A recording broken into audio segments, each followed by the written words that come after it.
ಕ್ರಿಸ್ತನಲ್ಲಿ ಪ್ರೀತಿಯುಳ್ಳ ದೇವಜನರೇ, word of life ಸಜೀವ ವಾಕ್ಯ ಕಾರ್ಯಕ್ರಮಕ್ಕಾಗಿ ಯೇಸು ಕ್ರಿಸ್ತನ ಸುಮಧುರವಾದ ನಾಮದಲ್ಲಿ ನಿಮ್ಮೆಲ್ಲರನ್ನು ವಂದಿಸುತ್ತೇನೆ. ಕರ್ತನಾದ ಯೇಸು ಕ್ರಿಸ್ತನ ಕೃಪೆಯು ಎಲ್ಲರೊಂದಿಗಿರಲಿ, ಎಲ್ಲರನ್ನು ಇನ್ನೂ ಕೂಡ ಉನ್ನತವಾದ ಮಟ್ಟಕ್ಕೆ ಏರಿಸಲಿ ಎಂಬುದಾಗಿ ಹಾರೈಸುತ್ತಾ ನಾನು ಪ್ರಾರ್ಥಿಸುತ್ತೇನೆ. ನಾವು ಸ್ವಲ್ಪ ಹೊತ್ತು ದೇವರ ವಾಕ್ಯವನ್ನು ಕೇಳುವುದಕ್ಕಿಂತ ಮುಂಚೆ ನಾವು ಆತನನ್ನು ಆರಾಧಿಸೋಣ. ಆತನು ಒಳ್ಳೆಯವನು. ಆರಾಧಿಸಿದ ನಂತರ ಸ್ವಲ್ಪ ಹೊತ್ತು ದೇವರ ವಾಕ್ಯವನ್ನು ಕೇಳೋಣ. ಕರ್ತನಾದ ಯೇಸುವಿನ ನಾಮಕ್ಕೆ ಘನತೆ, ಮಾನ, ಮಹಿಮೆ ಉಂಟಾಗಲಿ. ನಾವು ಸ್ವಲ್ಪ ಹೊತ್ತು ಆತನನ್ನು ಆರಾಧಿಸೋಣ. ವಾಕ್ಯ ಸಂದೇಶಕ್ಕೆ ಹೋಗುವುದಕ್ಕಿಂತ ಮುಂಚಿತವಾಗಿ ನಮ್ಮ ತಂದೆಯಾದ ದೇವರಿಗೆ ಘನತೆಯನ್ನು, ಮಾನವನ್ನು, ಮಹಿಮೆಯನ್ನು ಸಲ್ಲಿಸೋಣ. ಆತನು ಒಳ್ಳೆಯವನು. Daddy, you are good God. ತಂದೆ, ನೀನು ಒಳ್ಳೆಯವನು. ನೀನು ಯಾವಾಗಲೂ ಒಳ್ಳೆಯದನ್ನೇ ಮಾಡುವ ಆತನು. ನಮಗೆ ಆಧಾರವು ನೀನೇ, ನಮ್ಮ ಆಶ್ರಯವು ನೀನೇ, ನಮಗೆ ಎಲ್ಲವೂ ನೀನೇ. ನಿನ್ನನ್ನು ಬಿಟ್ಟು ನಾವು ಏನು ಕೂಡ ಮಾಡಲಾರೆವು.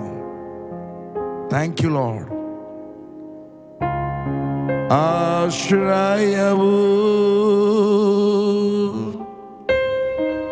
ನೀನೇ యేసయ్య, ನನಗಾಧಾರವು ನೀನೇ యేసయ్య. ಕಮಾನ್, ಎಲ್ಲರೂ ಒಟ್ಟಾಗಿ ಸೇರಿ ಆತನನ್ನು ಆರಾಧಿಸೋಣ.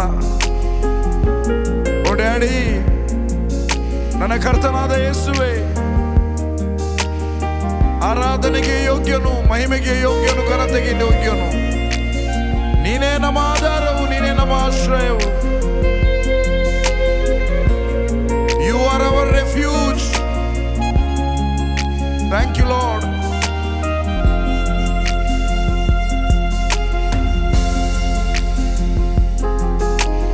ಆಶ್ರಯವು ನೀನೇ యేసయ్య, ನನಗಾಧಾರವು ನೀನೇ యేసయ్య. ಆಶ್ರಯವು ನೀನೇ యేసయ్య, ನನಗಾಧಾರವು ನೀನೇ యేసయ్య. ಆರಾಧನೆ, ಆರಾಧನೆ, ಆರಾಧನೆ. ಓ ಆರಾಧನೆ, ಆರಾಧನೆ, ಆರಾಧನೆ. ನಿನ್ನಿಂದಾಗದ ಕಾರ್ಯವು ಒಂದೂ ಇಲ್ಲ, ನಿನ್ನಿಂದೆಲ್ಲವೂ ಸಾಧ್ಯವಯ್ಯ. ನಿನ್ನಿಂದಾಗದ ಕಾರ್ಯವು ಒಂದೂ ಇಲ್ಲ, ನಿನ್ನಿಂದೆಲ್ಲವೂ ಸಾಧ್ಯವಯ್ಯ. ಇದುವರೆಗೂ ನನ್ನ ನಡೆಸಿದ ಎಬಿನೇಜರ್ ನೀನೇ ಅಯ್ಯ. ಹೋ, ಇದುವರೆಗೂ ನನ್ನ ನಡೆಸಿದ ಎಬಿನೇಜರ್ ನೀನೇ ಅಯ್ಯ. ಆರಾಧನೆ, ಆರಾಧನೆ, ಆರಾಧನೆ, ಆರಾಧನೆ, ಆರಾಧನೆ, ಆರಾಧನೆ, ಆರಾಧನೆ.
ಜಜ್ಜಲ್ಪಟ್ಟು ನಿನ್ನ ಪ್ರಾಣ ನೀಡಿದೆ. ಆ ಘೋರ ಶಿಲುಬೆಯಲ್ಲಿ ನನಗಾಗಿ ಜಡಿಯಲ್ಪಟ್ಟು ನನಗಾಗಿ ಜಜ್ಜಲ್ಪಟ್ಟೆ, ನಿನ್ನ ಪ್ರಾಣ ನೀಡಿದೆ. ಎಷ್ಟೊಂದು ಮಮತೆಯನ್ನು ನನ್ನ ಮೇಲೆ ತೋರಿದೆ, ದಿನವೆಲ್ಲ ನಿನ್ನಯ ಪ್ರೀತಿಯ ಹೊಗಳುವೆ.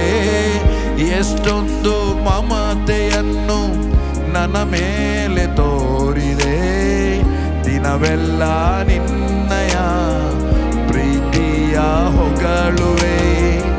ಆರಾಧಿಸುವೆನು ನಿನ್ನ ಯೇಸುವೆ, ಆರಾಧಿಸುವೆನು ನಿನ್ನ. ಓ ಆರಾಧಿಸುವೆನು ನಿನ್ನ ಯೇಸುವೆ, ಆರಾಧಿಸುವೆನು ನಿನ್ನ. ಎಲ್ಲ ಮಹಿಮೆಗೂ ಘನತೆಗೂ ಯೋಗ್ಯನು ನೀನೇ, ನಿನ್ನ ಮನ ತುಂಬಿ ಆರಾಧಿಸುವೆ. ಎಲ್ಲ ಸ್ತೋತ್ರಕ್ಕೂ ಗೌರವಕ್ಕೂ ಪಾತ್ರನು ನೀನೇ, ನಿನ್ನ ಮೇಲೆತ್ತಿ ಆರಾಧಿಸುವೆ. ಕಮಾ ಆರಾಧಿಸುವೆನು ನಿಮ್ಮ ಯೇಸುವೆ, ಆರಾಧಿಸುವೆನು ನಿಮ್ಮ. ಆರಾಧಿಸುವೆನು ನಿಮ್ಮ ಯೇಸುವೆ, ಆರಾಧಿಸುವೆನು ನಿಮ್ಮ ಯೇಸುವೆ, ಆರಾಧಿಸುವೆನು ನಿಮ್ಮ ಯೇಸುವೆ, ಆರಾಧಿಸುವೆನು ನಿಮ್ಮ. ಆರಾಧಿಸುವೆ, ಆರಾಧಿಸುವೆನು ನಿಮ್ಮ ಯೇಸುವೆ, ಆರಾಧಿಸುವೆನು ನಿಮ್ಮ. ಆರಾಧಿಸುವೆನು ನಿಮ್ಮ ಯೇಸುವೆ, ಆರಾಧಿಸುವೆನು ನಿಮ್ಮ. ಎಲ್ಲರೂ ಹೇಳೋಣವೇ, ಆರಾಧಿಸುವೆ, ಆರಾಧಿಸುವೆನು ನಿಮ್ಮ ಯೇಸುವೆ, ಆರಾಧಿಸುವೆನು ನಿಮ್ಮ. Thank you Lord. We worship you, we give you glory. ಆರಾಧಿಸುವೆನು ನಿಮ್ಮ ಯೇಸುವೆ, ಆರಾಧಿಸುವೆನು ನಿಮ್ಮ. Thank you Lord. We give you all the glory. ಎಲ್ಲ ಘನತೆ ನಿನಗೆ, ಯೇಸುವಿನ ನಾಮದಲ್ಲಿ ತಂದೆ. ಆಮೆನ್, ಆಮೆನ್, ಆಮೆನ್. ನಾವು ಆತನನ್ನು ಆರಾಧಿಸಿದೆವು. ಈಗ ಸ್ವಲ್ಪ ಹೊತ್ತು ದೇವರ ವಾಕ್ಯವನ್ನು ಧ್ಯಾನ ಮಾಡೋಣ. ಸುಮಾರು 3 ವಾರದಿಂದ ನೀವು ಒಂದು ಸಬ್ಜೆಕ್ಟ್, ಅದೇನೆಂದರೆ ದೇವರ ಆಲೋಚನೆ ಅಥವಾ ದ ಪ್ಲ್ಯಾನ್ ಆಫ್ ಗಾಡ್, ದೇವರ ಯೋಜನೆ, ಇದರ ಬಗ್ಗೆ ನಾವು ಸ್ವಲ್ಪ ಡಿಟೇಲ್ ಆಗಿ ಕೇಳ್ತಾ ಧ್ಯಾನ ಮಾಡಿದೆವು. ಸೊ ಅದು ಮುಗಿದಿರಲಿಲ್ಲ, ಬಟ್ ಅದರ ವಿಷಯವಾಗಿ ಮಾತಾಡಲಿಕ್ಕೆ ತುಂಬ ಇದೆ. ನಾನು ಅನೇಕ ವಿಷಯಗಳನ್ನು ಮಾತಾಡಿದೆ. ಹೇಗೆ ದೇವರ ಪ್ಲ್ಯಾನ್ನಲ್ಲಿ ನಾವು ಮಾಡುವಾಗ, ನಮ್ಮ ಪ್ಲ್ಯಾನ್ನಲ್ಲಿ ಮಾಡುವಾಗ ಹೇಗೆ ಎಡವಟ್ಟಾಗುತ್ತೆ, ನಮ್ಮ ಆಲೋಚನೆಯಲ್ಲಿ ನಾವು ನಮ್ಮ ಸ್ವಂತ ಬುದ್ಧಿಯಿಂದ, ಸ್ವಂತ ಆಲೋಚನೆಯಿಂದ ದೇವರ ಮಕ್ಕಳಾದ ನಾವು ದೇವರ ಯೋಜನೆಯನ್ನು, ದೇವರ ಆಲೋಚನೆಯನ್ನು ಬಿಟ್ಟು ಸ್ವಂತ ಬುದ್ಧಿ, ಸ್ವಂತ ಆಲೋಚನೆಯಲ್ಲಿ ಮಾಡುವಾಗ ಅದು ಸಭೆಯ ಕಾರ್ಯಗಳಾಗಿರ್ಬೋದು, ಮನೆಯ ಕಾರ್ಯಗಳಾಗಿರ್ಬೋದು, ಏನೇ ಕಾರ್ಯಗಳಾಗಿರ್ಬೋದು, ಹೇಗೆ ಎಡವಟ್ಟಾಗುತ್ತೆ. ಮತ್ತು ದೇವರ ಪ್ಲ್ಯಾನ್ನಲ್ಲಿ ದೇವರ ಚಿತ್ತವನ್ನು, ದೇವರ ಉದ್ದೇಶವನ್ನು ದೇವರ ಯೋಜನೆಯಲ್ಲಿ, ದೇವರ ಆಲೋಚನೆಯಲ್ಲಿ ಮಾಡದೆ ದೇವರು ನಮಗೆ ಕೊಡುವ ಆಲೋಚನೆಯ ಪ್ರಕಾರ ಮಾಡದೆ ನಮ್ಮ ಸ್ವಂತ ಆಲೋಚನೆಯಲ್ಲಿ ಮಾಡುವಾಗ ಅದು ಎಡವಟ್ಟಾಗುತ್ತದೆ. ದೇವರ ಆಲೋಚನೆಯಲ್ಲಿ ಮಾಡುವಾಗ ಯಾವ ಎಡವಟ್ಟಾಗದೆ ದೇವರ ನಾಮಕ್ಕೆ ಮಹಿಮೆ ಉಂಟಾಗುತ್ತದೆ ಎಂಬುದಾಗಿ ನಾನು ಸ್ವಲ್ಪ 3 ವಾರದಿಂದ ಮಾತನಾಡ್ತಾ ಇದ್ದೆ. ಅದು ಸತ್ಯವೇದದ ಅನುಸಾರವಾಗಿ ವಾಕ್ಯವನ್ನು ತೋರಿಸಿ ವಾಕ್ಯದಲ್ಲಿ ಹೇಗೆ ಎಡವಟ್ಟಾಯಿತು, ಈ ಒಂದು ಅಷ್ಟು ಒಳ್ಳೆಯ ನಂಬಿಗಸ್ತನಾದ ದೇವರ ಅರಸನಾಗಿದ್ದಂಥ, ಇಸ್ರಾಯೇಲರಿಗೆ ಅರಸನಾಗಿದ್ದಂಥ ದೇವರಿನಿಂದ ನೇಮಿಸಲ್ಪಟ್ಟ ಅರಸನು, ಇಸ್ರಾಯೇಲರ ಅರಸನು ಆದ ದಾವೀದನ ಜೀವಿತದಲ್ಲಿ ಏನಾಯಿತು ಎಂಬುದಾಗಿ ಅದೇ ವಿಷಯವಾಗಿ ನಾವು ನೋಡುವಾಗ, ದೇವರ ಯೋಚನೆಯನ್ನು ನೆರವೇರಿಸದ ಕಾರಣ ದೇವರು ಆರಿಸಿದಂಥ ಮೋಶೆಯನ್ನೇ ದೇವರು ಕೊಲ್ಲಬೇಕಂತ ಇದ್ದ ಹಳೆ ಒಡಂಬಡಿಕೆಯಲ್ಲಿ. ಅದು ನೀವು ವಿಮೋಚನಾ ಕಾಂಡ 4ನೇ ಅಧ್ಯಾಯಕ್ಕೆ ಹೋಗುವಾಗ ಮೋಶೆಗೆ 2 ಗಂಡು ಮಕ್ಕಳಿದ್ದರು. ಅದರಲ್ಲಿ ಒಬ್ಬನಲ್ಲಿ 2 ಮಕ್ಕಳಂತ ಅಲ್ಲಿ ಬರೀಲಿಲ್ಲ ನಡೆದಂಥ ಕಾರ್ಯ. ಒಬ್ಬ ಮಗನ ವಿಷಯದಲ್ಲಿ ಅಬ್ರಹಾಮನ ನಂತರ ಪ್ರತಿಯೊಬ್ಬ ಇಸ್ರಾಯೇಲಿಯನು, ಯಹೂದ್ಯನು ಅವರ ಮಕ್ಕಳು ಹುಟ್ಟಿದ 8ನೇ ದಿನದಲ್ಲಿ ಅವರಿಗೆ ಸುನ್ನತಿ ಮಾಡಬೇಕು. ಯಾಕೋಬನಿಗೆ ಸ್ಪಷ್ಟವಾಗಿ ಗೊತ್ತುಂಟು ಮಾಡಬೇಕಂತ. ಯಾಕೋಬನಿಗೆ ಗೊತ್ತಿತ್ತು, ಇಸ್ರಾಯೇಲರಲ್ಲಿ ಎಲ್ಲರಿಗೂ ಗೊತ್ತಿತ್ತು. ಇವರು ಯಾಕೋಬನ 12 ಕುಲಗಳಲ್ಲಿ ಮೋಶೆ ಲೇವಿಯ ಕುಲದಲ್ಲಿ ಹುಟ್ಟಿದವನು, ಅಬ್ರಹಾಮನ ಮಗನು. ಅಬ್ರಹಾಮನಿಗೆ 3 ಮಕ್ಕಳು, ಆರೋನ, ಮೋಶೆ, ಮಿರಿಯಾಮ್. ಮೋಶೆ ಕೊನೆಯವರು. ಮೋಶೆಗೆ 100% ಗೊತ್ತುಂಟು ಸುನ್ನತಿ ಆಗಬೇಕು. ಯಾಕೆ ಮೋಶೆಗೆ ಸುನ್ನತಿ ಆಗಿರಲಿಲ್ಲವಾ? ಆಗಿದೆ, ಮಾಡಿರಬೇಕು. 3 ತಿಂಗಳ ನಂತರ ಇವಳ ಕೈಗೆ ಹೋದದ್ದು ಯಾರ್ದು? ಫರೋನನ ಮಗಳ ಕೈಗೆ ಆತನು ಹೋದ. ಬಟ್ ದೇವರು ಗೋಷೆನ್ ಸೀಮೆಯಲ್ಲಿ ಇಳಿದು ಬಂದ, ಮೋಶೆ ಹತ್ರ ಮಾತಾಡಿದ, ಈಗ ಬಾ ಅಂತ ಕರೆದ. ಒಂದು ದೊಡ್ಡ ಯೋಜನೆಗೆ, ದೇವರ ದೊಡ್ಡ ಯೋಜನೆ, ದೊಡ್ಡ ಪ್ಲ್ಯಾನ್, ಅದು ದೇವರ ಚಿತ್ತವಾಗಿತ್ತು. ದೇವರ ಚಿತ್ತದಲ್ಲಿ ದೇವರ ಉದ್ದೇಶ ನೆರವೇರಬೇಕು. ದೇವರ ಉದ್ದೇಶಾನುಸಾರವಾದ ಒಂದು ಯೋಜನೆಯನ್ನು ಮೋಶೆಯ ಕೈಗೆ ಕೊಟ್ಟ, ನೀನಿದನ್ನು ಮಾಡಬೇಕಂತ. ಮೋಶೆ ಇದು ನನಗೆ ಆಗುವುದಿಲ್ಲ, ನಾನು ಮಾಡಲಿಕ್ಕೆ ಆಗುವುದಿಲ್ಲ ಹೇಳಿದ. ಮತ್ತು ದೇವರು ಅವನಿಗೆ ಎಲ್ಲವನ್ನು ಮಾತಾಡಿ, ನೀನು ಬಾ, ನಾನೇ ನಿನ್ನ ಜೊತೆ ಬರುತ್ತೇನೆ ಅಂತ ಹೇಳಿದ. ಒಪ್ಪಿಕೊಂಡ. ನಿನಗೆ ಆರೋನನನ್ನು ಕೊಡ್ತೇನೆ, ಒಪ್ಪಿಕೊಂಡ. ಹೊರಟಾಗ ಮೋಶೆ ಒಂದು ಛತ್ರದಲ್ಲಿರುವಾಗ 4ನೇ ಅಧ್ಯಾಯ ವಿಮೋಚನಾ ಕಾಂಡ, ದೇವರು ಮೋಶೆಯನ್ನು ಕೊಲ್ಲಬೇಕೆಂದಿದ್ದನು ಎಂಬುದಾಗಿ ಬರೆದಿದೆ. ಯಾಕೆ ದೇವರು ಕೊಲ್ಲಬೇಕು? ಆರಿಸಿದ ಮೇಲೆ ಕೊಲ್ಲಬೇಕಾ? ಯಾಕೆಂದರೆ ಆತನನ್ನು ಕರೆಯುವಾಗ ದೇವರು ಆತನ ಮೇಲೆ ಒಂದು ಅಭಿಷೇಕವನ್ನು ಹಾಕಿದ. ಆ ಅಭಿಷೇಕ ಮೋಶೆಯ ಮೇಲೆ, ಆ ಯೋಜನೆಗೆ ಮೋಶೆ ಒಪ್ಪಿಸಿಕೊಡುವಾಗ ಆ ದೇವರ ಯೋಜನೆಯಲ್ಲಿ ಆತ ನಿಂತ. ದಟ್ ಮೀನ್ಸ್ ಆತನ ಅನಾಯಿಂಟಿಂಗ್ನಲ್ಲಿ ನಿಂತ. ಆ ಅಭಿಷೇಕ ಆತನಲ್ಲಿ ಇಂಪಾರ್ಟೇಷನ್ ಆಯಿತು. ಈಗ ಅವನು ಆಲ್ರೆಡಿ ದೇವರು ಆತನ ಹತ್ರ ಮಾತನಾಡಿರಬೇಕು. ಛತ್ರಕ್ಕೆ ಬಂದಾಗಲೂ ಆತನು ಒಂದು ವಿಷಯಕ್ಕೆ ಡಿಸೊಬಿಡಿಯಂಟ್ ಆಗಿದ್ದ. ಏನು? ಮೋಶೆಯ ಮಗನಿಗೆ ಆತನು ಸುನ್ನತಿ ಮಾಡಿಸಲಿಲ್ಲ. ಮೋಶೆಯನ್ನು ಕೊಲ್ಲಬೇಕೆಂತ ಇದ್ದುವಾಗ ಅವಳು ಇರಬೇಕು ಅಲ್ಲಿ. ಯಾರು? ಚಿಪ್ಪೋರಳು, ಮೋಶೆ ಹೆಂಡತಿ ಚಿಪ್ಪೋರಳು. ಚಿಪ್ಪೋರಳಿಗೆ ಗೊತ್ತುಂಟು ಮೋಶೆ ಎಂಥವನಂತ. ಮೋಶೆಯಲ್ಲಿ ಯಾವ ನ್ಯೂನ್ಯತೆ ಇರಲಿ, ಅಂದರೆ ಯಾವ ಒಂದು ದೇವರಿಗೆ ವಿರುದ್ಧವಾದ ಯಾವುದು ಸ್ಕ್ಯಾನ್ ಮಾಡುವಾಗ ಏನಿಲ್ಲ, ಪಟಾಕ ಅವಳಿಗೆ ಸಡನ್ಲಿ ಗೊತ್ತಾದದ್ದು ಮೋಶೆ ಇದರಲ್ಲಿ ಮಾತ್ರ ಫೇಲ್ ಆಗಿದ್ದಾನೆ. ಯಾಕೆ? ಅದರಲ್ಲಿ ಅವಳ ಪಾರ್ಟ್ ಇರ್ಬೋದು. ತಾಯಂದಿರಿಗೆ ಮಕ್ಕಳಿಗೆ ಗಾಯ ಮಾಡುವುದಂದರೆ ತುಂಬ ನೋವಾಗ್ತದೆ. ಅದಕ್ಕೆ ಈಗ ಬೇಡ ನಾಳೆ ಮಾಡುವಂತ ಇರ್ಬೋದು. ಹಾಗೆ ಹೇಳಿ ಮಗು ಸ್ವಲ್ಪ ದೊಡ್ಡದಾಗಿದ್ದಾನೆ. ಇಮ್ಮಿಡಿಯೇಟ್ಲಿ ಒಂದು ಚೂಪಾದ ಕಲ್ಲು ತೆಗೆದು ಆತನ ಆ ಸುನ್ನತಿ ಮಾಡುವ ಅಂಗದ ಮುಂದೊದಗಳನ್ನು ತೆಗೆದೇ ಬಿಟ್ಲು. ಆ ಸುನ್ನತಿ ತೆಗೆದ ಪಾಟ್ನಿಂದ ಮೋಶೆಯ ಪಾದಕ್ಕೆ ಅದಕ್ಕೆ ರಕ್ತವನ್ನು ಹಾಕಿದ್ಲು. ರಕ್ತಧಾರೆಯಿಂದ ನೀನು ನನಗೆ ಮಧುವಣಿಗನಾದಿ ಎಂಬುದಾಗಿ ಒಂದು ಡಿಕ್ಲರೇಷನ್ ಕೊಟ್ಲು. ಮೋಶೆ ಸಾಯುವುದರಿಂದ ತಪ್ಪಿಸಿದ. ದೇವರ ಒಂದು ಪ್ಲ್ಯಾನನ್ನು ದೇವರು ಮಾಡಿದ ಮೇಲೆ, ದೇವರ ಒಂದು ಉದ್ದೇಶದ ಮೇಲೆ ಪ್ಲ್ಯಾನ್ ಮಾಡ್ತಾನೆ.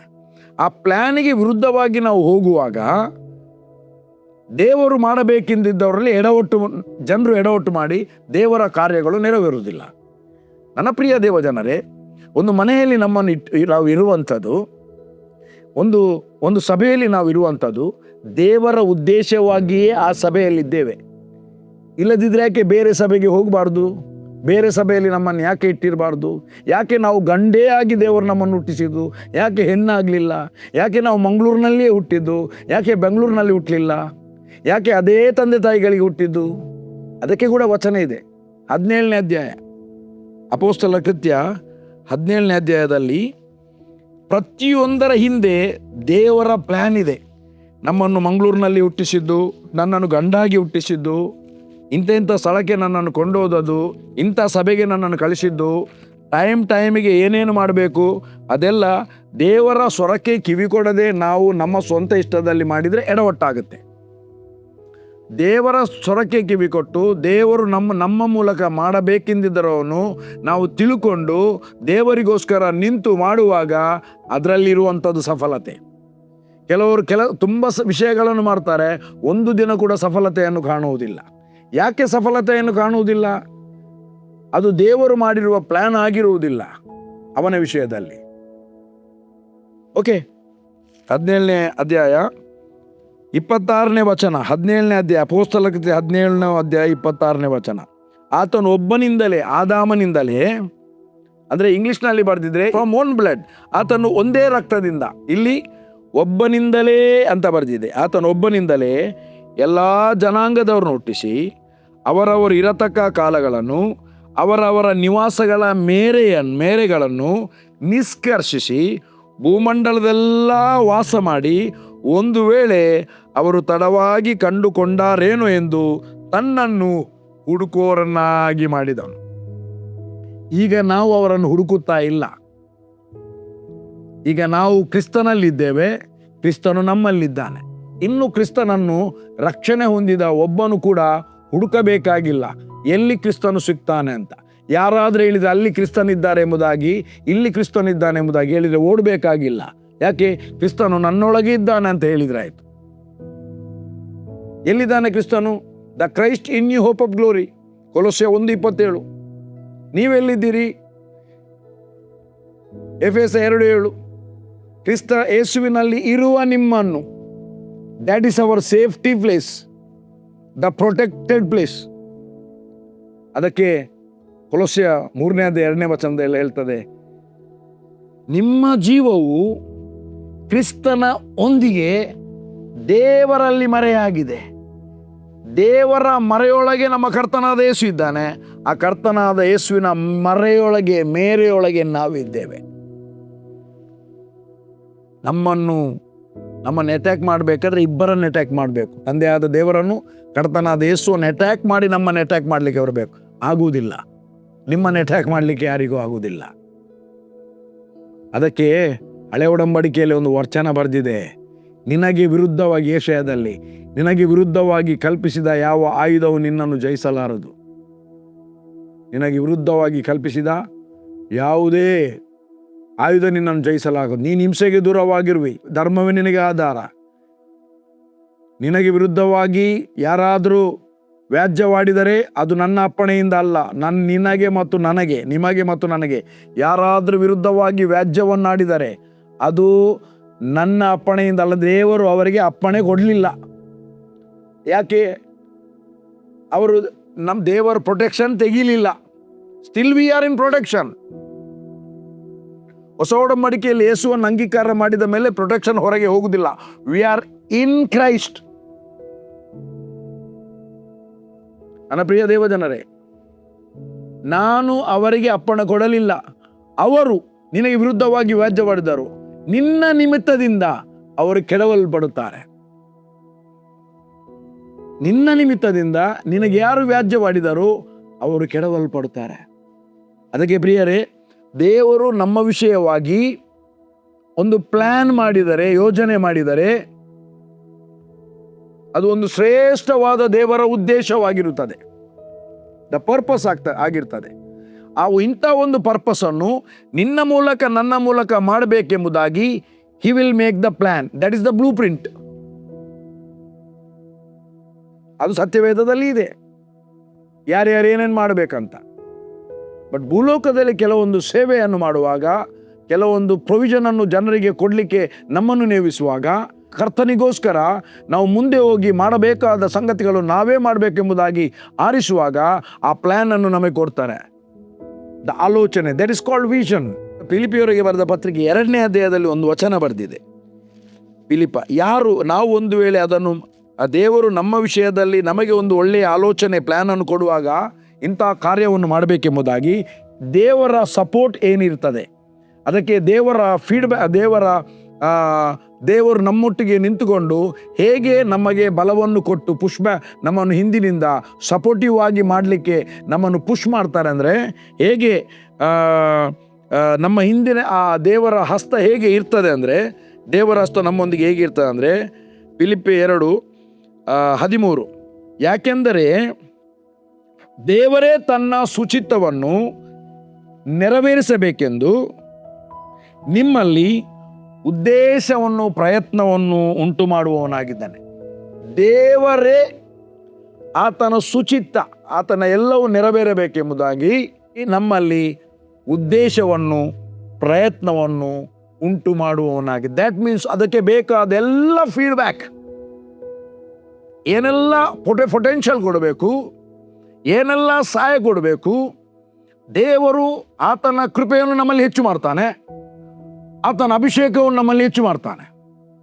ಆವಾಗ ನಮ್ಮ ಮೈಂಡ್ ಆಚೆ ಈಚೆ ಹೋಗದೆ ಓನ್ಲಿ ಒನ್ ಥಿಂಗ್, ನಾವು ಆತನ ಸ್ವರವನ್ನು ಕೇಳಬೇಕು, ಆತನ ವಾಕ್ಯಕ್ಕೆ ಫುಲ್ 100% ಸಬ್ಮಿಸಿವ್ ಆಗಬೇಕು, ಮತ್ತು ಆತನ ಯೋಜನೆಯನ್ನು ಮಾಡಲಿಕ್ಕೆ ನಾವು ಆತನಿಗೆ ಏಬಲ್ ಇರಬೇಕು, ಓಪನ್ ಆಗಿರಬೇಕು.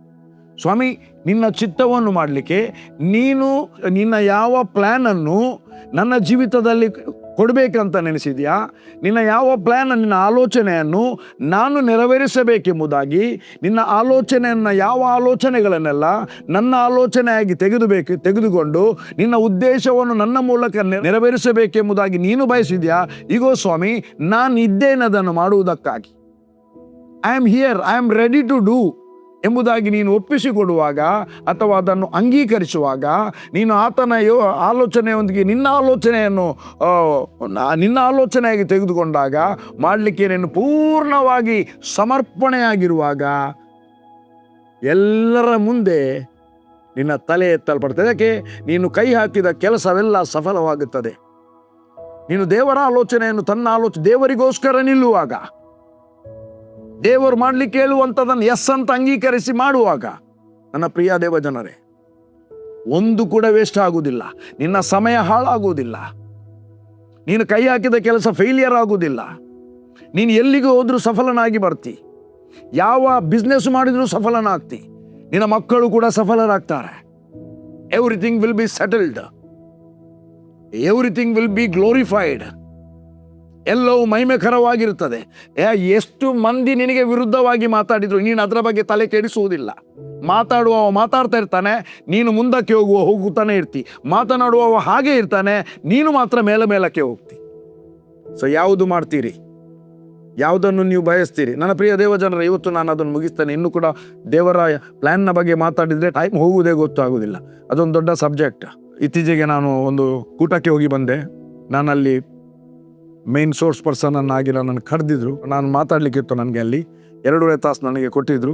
ನಾನು ದೇವರ ಪ್ಲ್ಯಾನ್ ಬಗ್ಗೆ, ಅಲ್ಲಿ ದೇವ ಸೇವಕರು ಮತ್ತು ಅಲ್ಲಿ ತುಂಬ ಜನ ಇದ್ದರು. ಚಿಂತಾಮಣಿಯಲ್ಲಿ ದೇವರ ಅದ್ಭುತವಾಗಿ ನಡೆಸಿದ ಅನೇಕ ದೇವ ಸೇವಕರು, ಅವರಿಗೆ ತುಂಬ ಆನಂದ ಆಯಿತು. ಅವರು ಆ ಪ್ಲ್ಯಾನ್ ಬಗ್ಗೆ ಅವರಿಗೆ ಅಂಡರ್ಸ್ಟ್ಯಾಂಡ್ ಆಯಿತು. ತುಂಬ ಬಿಡಿಸಿ ಮಾತಾಡಿದೆ. ಅವರು ಕಂಫರ್ಟ್ ಆದರು. ಓ, ದೇವ ಸೇವಕರು.